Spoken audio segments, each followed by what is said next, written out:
વડોદરા શહેરના ન્યૂ સમા રોડની નંદનવન સોસાયટીમાં ઉત્તરાયણના દિવસે 18 લાખની ચોરી થયાની ઘટના સામે આવી છે. ઉદ્યોગપતિના ઘરમાં ચોરી કરવા આવેલા તસ્કરો પર કોઈને શંકા ન જાય એટલે ઇનશર્ટ કરી એક્ઝિક્યુટિવ ડ્રેસમાં ચોરી કરવા આવ્યા હતા. વહેલી સવારની તસ્કરોની સમગ્ર હિલચાલ સીસીટીવી કેમેરામાં કેદ થઈ ગઈ હતી.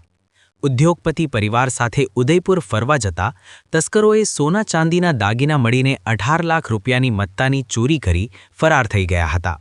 આ મામલે સમા પોલીસે ગુનો નોંધીને સીસીટીવીની મદદથી વધુ તપાસ હાથ ધરી છે. પરિવાર ફરવા જતા એનો લાભ લઈ તસ્કરો ઘરમાં ઘૂસ્યા. વડોદરાના ન્યૂ સમા રોડ પર આવેલ નંદનવન સોસાયટીમાં રહેતા નરેશ પટેલ આર્યા એન્ટરપ્રાઇઝ નામથી ડામરની બાય પ્રોડક્ટ લેવેચ કરે છે. સાથે જ તેઓ નંદેસરી સ્થિત ઓજા સ્ટારમેક કંપનીના પ્રોડક્ટ મેનેજર છે. ગત 12 જાન્યુઆરીના રોજ તેઓ પરિવાર સાથે ઉદયપુર ફરવા ગયા હતા.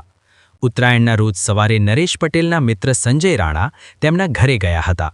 આ સમયે તેમણે જોયું કે ઘરનો દરવાજો ખુલ્લો હતો, જેથી સંજય રાણાએ તરત નરેશભાઈને ફોન કર્યો હતો અને કહ્યું હતું કે તમારા ઘરનો દરવાજો ખુલ્લો છે અને સામાન વેરવિખેર છે. Asha news Gujarati bureau report, Vadodara.